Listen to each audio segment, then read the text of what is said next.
Assalamualaikum warahmatullahi wabarakatuh. Waalaikumsalam warahmatullahi wabarakatuh.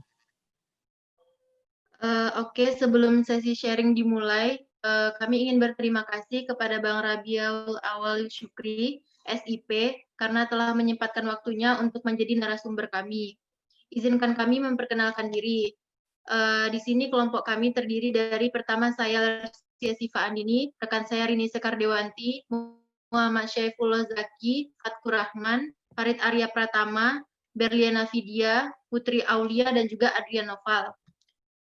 Izinkan kami mengajukan beberapa pertanyaan kepada Bang Rabi. Pertanyaan pertama akan dibacakan oleh rekan saya Berliana Vidya. Pada Berliana, dipersilakan. Baik. Oke. Menurut Anda, apakah KPK sampai saat ini telah menjalankan tugasnya sebagaimana mestinya? Dan bagaimanakah kami bisa tahu kalau KPK itu telah menjalankan tugasnya? Berarti ini 2 pertanyaan ya? Dengan satu topik ya? Ya, Pak. Oh, kalau menurut saya, dari pandangan saya melihat KPK itu udah menjalankan tugasnya sebagaimana mestinya. Yang mana telah kita lihat dari beberapa kasus yang udah terbongkar oleh KPK, itu kan udah diproses dengan sebagaimana mestinya. Jadi kalau banyak pandangan orang bilang KPK itu nggak ada kerja, menurut saya itu salah. Karena kita berpikir analogi dengan logika sehat. Jadi ketika KPK itu udah bekerja, kita hujat, contohnya balik ke diri kita. Kalau misalnya kita menjadi KPK, kita di posisi seperti itu, apakah kita bisa menangani semua kasus korupsi yang ada? Dan menurut saya untuk yang pertanyaan kedua tadi, agar kita percaya, karena kan kita sekarang udah demokrasi, kita udah ibaratnya bebas berpendapat, dan juga kita media juga udah terekspos. Dari beberapa contoh kasus yang udah diungkap KPK itu udah termasuk kasus-kasus besar. Jadi percaya dan tidak percayanya itu menurut saya dari pandangan pribadi. Contoh, kalau saya pribadi, saya percaya dengan KPK, dengan tugasnya, dia udah mengemban amanah dari kita. Kalau misalnya dari pihak lain tidak percaya, itu ya pribadi dia. Tidak mungkin kan KPK harus memuaskan seluruh rakyatnya yang berbeda karakter. Jadi kita berpikir gimana ya bilangnya ya? Kita berpikir jernih lah. Kalau misalnya dibilang KPK tidur, buktinya kita sudah banyak KPK menangani kasus-kasus yang udah berjalan sampai sekarang. Kalau menurut saya sih seperti itu. Cuman kalau misalnya ada pertanyaan lemparan, biar kita sambil diskusi, saya pun bisa menjabarkan yang lebih panjang lagi gitu. Menurut saya seperti itu, Mbak. Siapa tadi? Beliana. Baik, pertanyaan selanjutnya dari Rini Sekardewanti. Kepada Rini, dipersilakan. Oke, baik. Jadi pertanyaannya, menurut pendapat Abang tentang kasus korupsi yang hukumannya tidak masuk akal itu gimana? Yang tidak masuk akal dalam konteksnya itu apa ya? Harus maksudnya nanti salah arti pula saya jelaskan gitu. Kan ini banyak kasus besar yang hukumannya itu kecil, hukumannya ringan. Oh, ibaratnya dihukum dengan tidak pantas gitu ya? Iya. Oh, kalau pendapat saya, kalau di posisi seperti ini, saya setuju dengan pertanyaan Anda. Karena apa? Memang kita bukan rakyat yang bodoh. Kita melihat dengan mata kita, bahwasannya ibaratnya Anda bilang tidak adil itu seperti contohnya saya ambil contoh korupsi dihukum dengan hukuman 1 tahun, sedangkan pencuri ayam 1 ekor dihukum 8 bulan. Ibaratnya memang beda 2 bulan, tapi perbandingan yang dengan nominal yang dicurinya itu kan korupsi kan pencuri juga. Korupsi itu mencuri uang 1 M dengan orang mencuri ayam dengan nominal 1 kilo hanya 20.000. Jadi kalau menurut saya memang di sini ada ketidakseimbangan, ketimpangan antara pemberian hukum yang tidak adil menurut saya. Cuman di sisi lain KPK juga enggak hanya diam, karena itu kan banyak melibatkan instansi hukum terkait. Contohnya kalau misalnya itu BAP-nya diambil oleh kepolisian, itu kan polisi juga ikut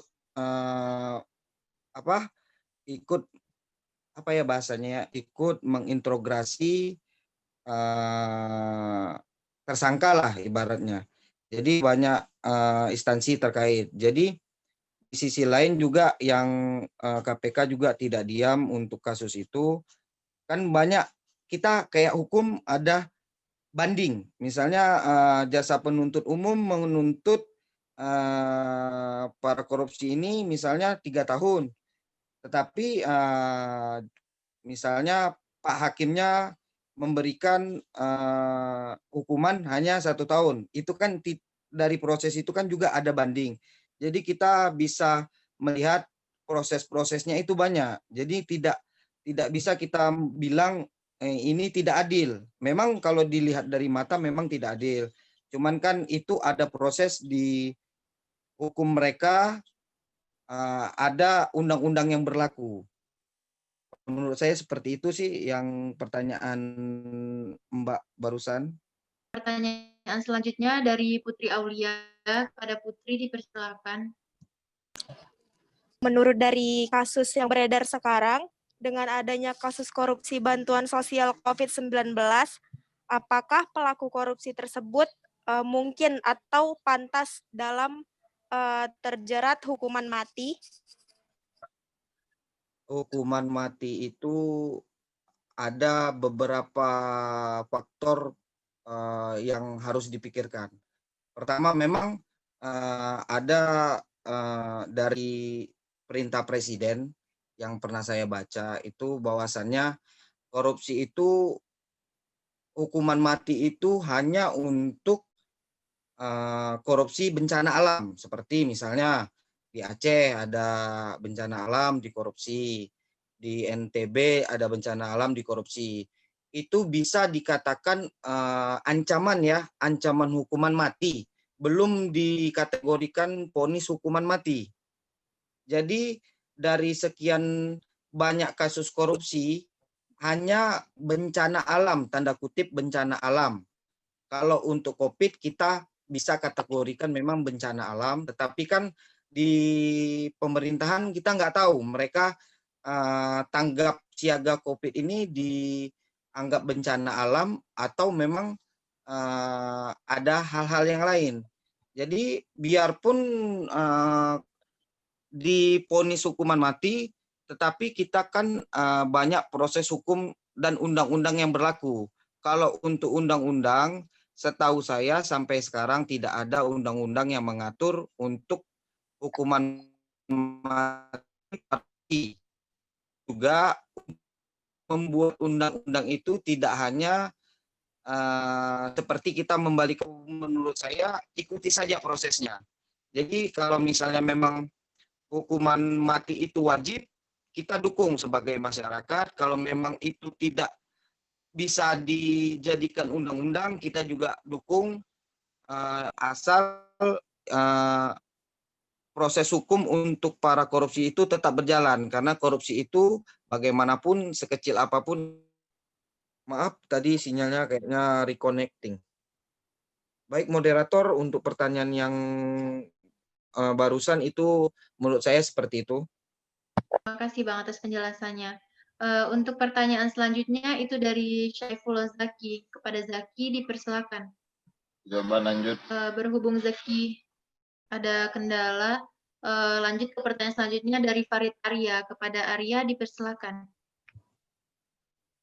Apakah ada cara untuk memberi pendidikan tindak pencegahan korupsi agar kasus korupsi itu nggak berulang gitu? Oh, tindak pendidikan atau ini ya, saran lah berarti ibaratnya. Iya, gitu. Kalau menurut saya, yang saya ketahui ya, untuk dari saya pertama kuliah sampai saya selesai dan saya sedikit banyak juga aktif di organisasi, juga saya ada gerakan anti korupsi, juga saya ikut bergabung. Kalau menurut saya untuk pendidikan anti korupsi itu dari dulu sampai sekarang tetap berjalan, semuanya berjalan. Jadi pendidikan itu udah ada, seminar-seminarnya udah ada. Bahkan narasumbernya itu pun rata-rata dari birokrasi pemerintah. Jadi kalau menurut saya korupsi itu udah ada pendidikannya untuk anti korupsi. Tetapi ya itu, korupsi itu emang tidak bisa dibilang bisa hilang begitu saja karena seperti hama yang sedikit-sedikit tetap menggerogoti. Karena apa? Ada konteksnya yang kita bisa dibilang itu hukum kita yang tadi seperti yang sudah dibilang itu tidak adil. Yang kedua juga kita bisa dibilang hukuman itu tidak membuat mereka menjadi jerah. Karena apa? Yang tadi dibilang tidak adil dengan konteks hukumannya lebih rendah daripada yang lain. Dan juga kita juga pernah lihat di berita Mata Najwa, tahu kan Mata Najwa? Jadi di acara televisi Mata Najwa kita pernah melihat di Sukamiskin dekat selnya para koruptor, itu mereka hidupnya emang dibilang dengan kehidupan dia di luar itu lebih minim, tapi mereka masih bisa memakai gadget, mereka masih bisa baca koran, mereka masih bisa ibaratnya makan enak. Jadi hukuman efek jerahnya itu menurut saya masih kurang. Kalau untuk pendidikannya, untuk seminarnya, untuk motivatornya itu tetap sampai sekarang yang saya ketahui tetap berjalan dengan baik. Terutama di Kepri ini selalu ada. Dan juga kita kan ada peringatan Hari Bebas Korupsi. Menurut saya seperti itu. Terima kasih atas jawabannya. Untuk selanjutnya pertanyaan dari Fatkur. Kepada Fatkur dipersilakan. Baik, terima kasih. Saya ingin bertanya, mungkin pertanyaan saya ini adalah keresahan seluruh masyarakat Indonesia itu. Pertanyaan saya, mengapa korupsi di Indonesia itu tidak ada habis-habisnya? Menurut pandangan Abang lah, dan cara mengatasi korupsi itu. Terima kasih. Baik, yang tadi seperti dibilang saya barusan pertanyaannya nyambung nih berarti ya. Nyambung, bisa kita nyambungin ibaratnya jawabannya tuh continue. Jadi yang tadi dibilang tidak ada habisnya yang saya seperti bilang tadi seperti kategori hama yang dimana tidak bisa hilang begitu saja, yang selalu ibaratnya sedikit demi sedikit selalu ada. Jadi kalau untuk dibilang korupsi itu tidak bisa hilang, kalau menurut saya ya pribadi ya, ini menurut pandangan saya yang saya lihat, karena kan pandangan orang kan berbeda. Kalau menurut saya pandangan yang saya lihat itu tadi, karena kurangnya efek jerah bagi para koruptor.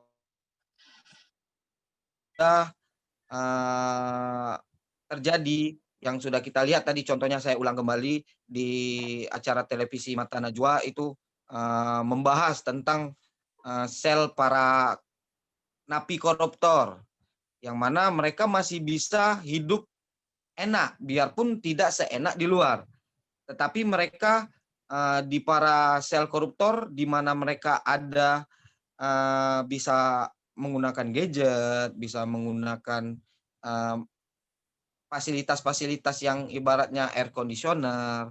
Jadi itu salah satu menurut saya yang membuat mereka efek jerahnya itu tidak ada. Dan yang kedua, selalu ada celah untuk melakukan korupsi. Jadi misalnya saya nggak mau korupsi nih, cuman ada dana nih. Jadi yang membuat iman saya tuh kurang, diri saya sendiri berarti kan. Jadi ada celah dan tergantung kepada pribadinya masing-masing. Contohnya kalau saya misalnya saya nggak mau kan. Tapi ya kita nggak tahu orang yang merasakan koruptor itu seperti apa yang dia rasakan pada saat dia mau melakukan korupsi. Jadi kalau untuk dibilang tidak ada habisnya, tidak ada. Cuman kalau untuk tindakan agar korupsi ini sedikit demi sedikit hilang itu selalu berjalan, yang seperti saya bilang tadi, udah ada pendidikannya, udah ada seminarnya, dan juga udah ada hukumannya. Yang baru ini Jokowi keluarkan sebagaimana yang dia bilang kalau korupsi dana bencana alam itu akan ada proses vonis hukuman mati, dengan tanda kutip belum dinyatakan hukuman mati.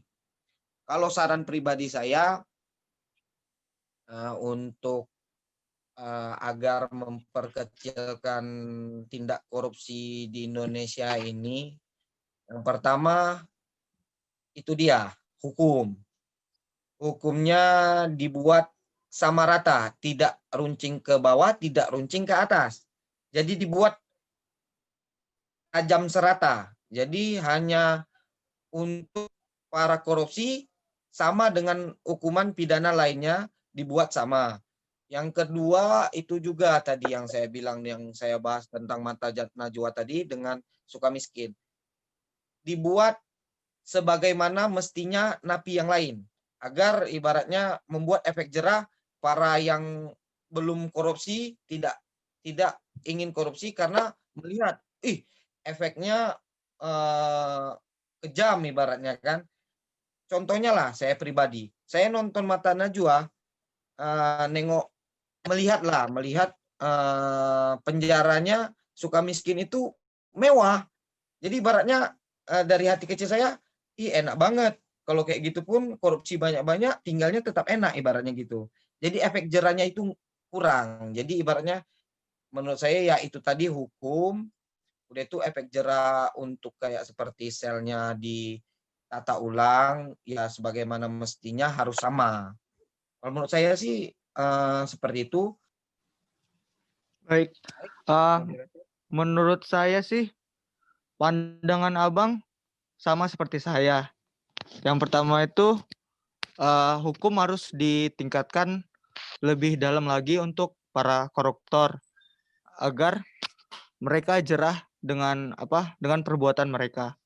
Dan juga kalau dilihat sel penjaranya juga pun kita miris ya lihatnya. Mereka yang sudah mencuri dana ratusan miliar atau sampai triliunan malah hidup enak di penjara. Itu juga harus diperbaiki menurut saya. Saya cuma pengen menambahkan pertanyaan mungkin.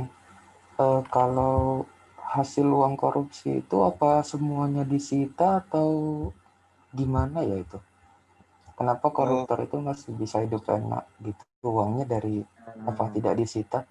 Kalau yang saya pernah debat ya, kalau untuk uang korupsinya itu, kalau untuk hukum kita untuk tipikor ya, tindak pidana korupsi, kalau kita bilangnya kan tipikor kan. Kalau tipikor itu dari hasil korupsi itu kita lihat dulu sebanyak apa yang sudah dipakai dan sebanyak apa yang sudah dijadikan harta. Jadi contohnya kita melihat korupsi dari first travel, itu kan hitungan korupsi kan, tapi dana bukan dana pemerintah, itu dana pribadi masing-masing dari orang pribadi, tapi tetap hukum yang mengaturnya itu tipikor. Jadi kalau untuk yang first travel saya pernah bahas itu di seminar di Tanjung Pinang. Jadi itu untuk kasus seperti itu hartanya disita semua, Mas. Jadi apapun yang masuk track record dari harta yang dia punya, yang dia hasilkan dari uang yang dia korupsi, itu disita semua, Mas. Jadi itu disita untuk negara. Jadi kalau untuk, ya mungkin beberapa berita yang kayak korupsi-korupsi dari pemerintahan, itu mungkin tidak terlalu diekspos di media kita di sini. Mungkin kan kayak mereka kan ada Jawa Pos, ada ibaratnya media-media luar. Itu yang saya lihat mereka tetap dihitung track record uang hasil korupsi itu dibelikan untuk apa dan ada sisanya berapa. Itu tetap disita oleh negara kembali untuk negara. Selanjutnya mungkin pertanyaan dari Noval. Kepada Noval dipersilahkan. Ini pertanyaan dari saya, menurut Abang sendiri, bagaimana korupsi kian marak terjadi dan bagaimana cara menanggulangi korupsi sejak dini? Baik, mungkin di pertanyaan terakhir ini saya simpulkan dari kesemua yang sudah kita bahas dari pertanyaan awal sampai ini terakhir. Jadi intinya korupsi itu tetap ada. Korupsi itu tetap ada. Kenapa? Tadi, ini kesimpulan sedikit aja ya. Karena yang tadi saya bilang, celah itu tetap ada. Udah itu hukuman juga kita masih ibarat kalau menurut saya dan kawan-kawan yang pernah ikut seminar, masih dikatakan lancip ke bawah, tumpul ke atas. Jadi ibaratnya masih harus ada perombakan di birokrasi kita, sebagaimana yang kita tahu korupsi ya tiap tahun, tiap saat pasti ada. Jadi intinya untuk saran, ini untuk bukan dari saya juga ya, ini yang saya sudah pernah jalani seminar ya dari kawan-kawan juga. Saran yang terbaik itu menurut kami dulu para mahasiswa dibuat sama rata sama rasa. Jadi biarpun kamu korupsi itu pejabat, biarpun ini pencuri itu dengan nominal yang dikatakan rendah, itu dibuat sama rata. Tidak bisa dibuat sama rata, dibuatlah lebih tinggi hukuman yang korupsi kalau bisa. Tapi kita kalau bilang mau bahas kalau bisa, karena kita tidak masuk ke birokrasi pemerintahan, terutama kita tidak masuk ke ranah hukum. Apalagi seperti kalian mahasiswa, kalian hanya bisa memberikan saran. Jadi tetap pada intinya kita tetap harus percaya dengan pemerintah. Jangan ada kata-kata pemerintah itu tidak baik. Itu asumsi provokator yang buat mindset mahasiswa itu pada jelek kepada pemerintah. Jadi ikuti aja alurnya. Mana yang menurut kalian tidak baik, mana menurut kalian yang tidak sesuai dengan hukum yang ada.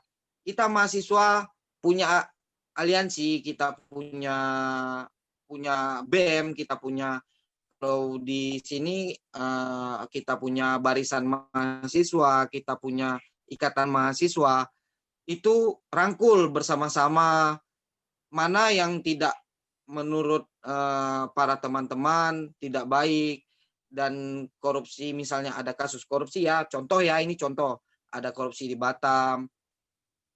Teman-teman lah yang membantu pemerintah untuk ibaratnya hukuman mana yang pantas untuk mereka. Saran dari kita itu akan tetap diterima. Ingat, mahasiswa salah satu pergerakan untuk masyarakat mendapatkan hak-haknya.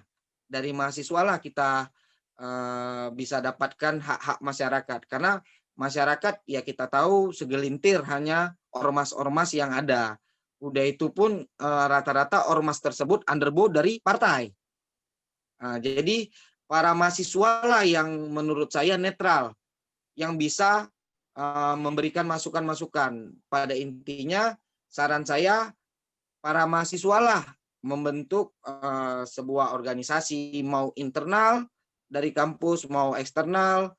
Yang penting tujuan kalian sama untuk memberantas korupsi yang ada dari data dan fakta yang ada. Jangan kita berbicara harus begini, tapi data dan fakta kita nggak ada. Ingat para mahasiswa, berbicaralah dengan fakta dan data yang ada. Karena kalau tidak ada fakta dan data, kalian ngomong hanya omong kosong. Jadi saran saya ya untuk memberantas korupsi ya dari kita, terutama dari mahasiswa, memberikan kritikan, saran untuk pemerintah. Menurut saya intinya mahasiswa lah yang berhak dan bisa merubah segalanya. Contohnya kita kalau bilang mahasiswa, kita bisa demokrasi, kita bisa berbicara bebas saat ini oleh siapa kita dibuat?